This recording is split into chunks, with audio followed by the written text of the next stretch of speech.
Thought experiment be banned. Lee December 8, 2017 9:14 a.m. Reading between the lines.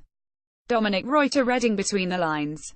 President Donald Trump's temperament has always been a big part of his political brand. Depending on who you ask, he is either refreshingly frank or shockingly unpresidential. But increasingly, critics of the president have gone from criticizing his rhetoric to worrying about his mental fitness for office.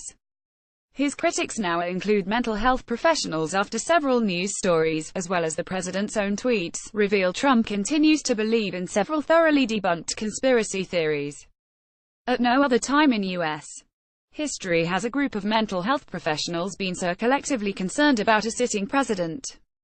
This is not because he is an unusual person. His presentation is almost typical for a forensic psychiatrist like myself whose patients are mostly violence offenders, but it is highly unusual to find such a person in the office of presidency. For the US, it may be unprecedented. For many parts of the world where this has happened before, the outcome has been uniformly devastating. A group of us put our concerns into a book, The Dangerous Case of Donald Trump. 27 psychiatrists and mental health experts assess a president. That book became an instant New York Times bestseller. Within days, it was out of stock at the big outlets and sold out in bookstores around the country.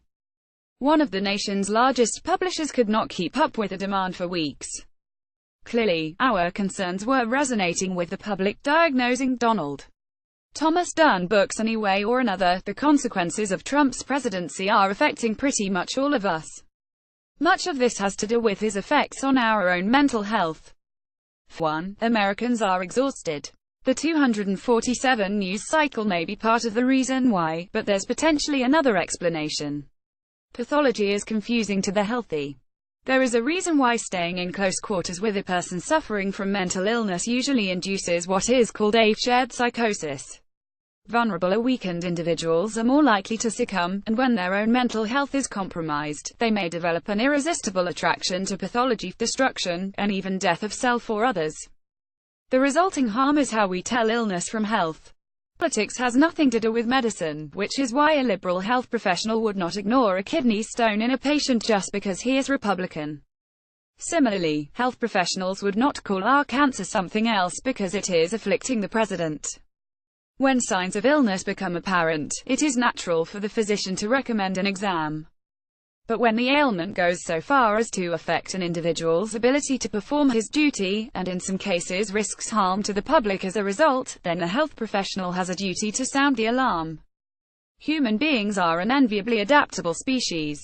However, when mechanisms go awry and reach a state of disorder, the capacity for variety and diversity diminishes and behavior becomes very predictable. This diminishing of flexibility is as consistent in the failing heart as it is in the cancer cell of the disordered human mind. Let our news meet your inbox. It does not take a mental health professional to see that a person of Trump's impairments is a danger to us all. It is in this context that we should view Trump's latest exploits. Special counsel Robert Mueller's investigation is not just a matter of criminal indictments, as Trump feels increasingly walled in. His mental stability is likely to suffer, and hence also public safety.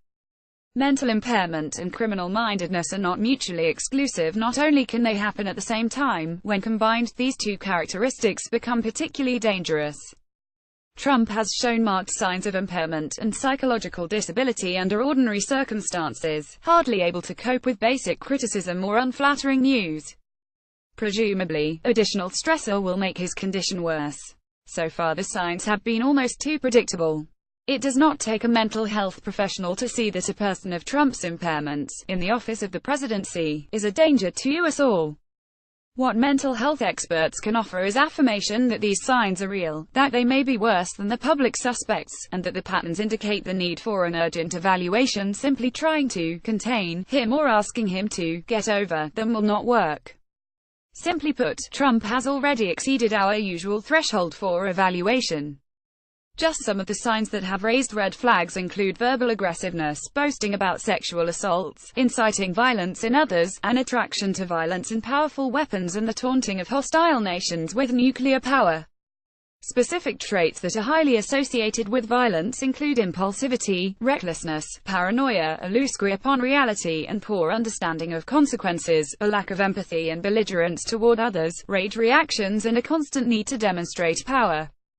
Such traits interfere with the ability to think rationally, to take in needed information or advice, to weigh consequences and to make sound, logical decisions based on reality. A pre-existing patient-provider relationship is not necessary in an emergency, nor is consent. Screening for risk of harm is a routine part of mental health practice, and there are steps that we follow when someone seems to pose a danger, including containment, removal from access to weapons and an urgent evaluation. A pre-existing patient-provider relationship is not necessary in an emergency, nor is consent. Rather, our ethical code mandates that we treat. In medicine, mental impairment is considered as serious as physical impairment. It is just as debilitating, just as objectively observable and established just as reliably through standardized assessments. Mental health experts routinely perform capacity of fitness for duty exams for courts and other legal bodies, and offer their recommendations.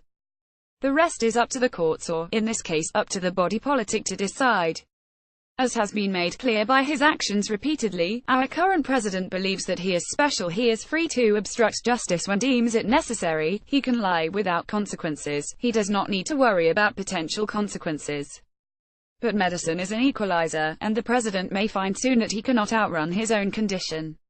Bandy X. Lee, MD, MDiv, is a forensic psychiatrist at Yale School of Medicine and an internationally recognized expert on violence. She is the editor of The Dangerous Case of Donald Trump. 27 psychiatrists and mental health experts assess the president, now out from Thomas Dunn Books. Her views do not represent those of Yale University, Yale School of Medicine, or Yale Department of Psychiatry. Let our news meet your inbox.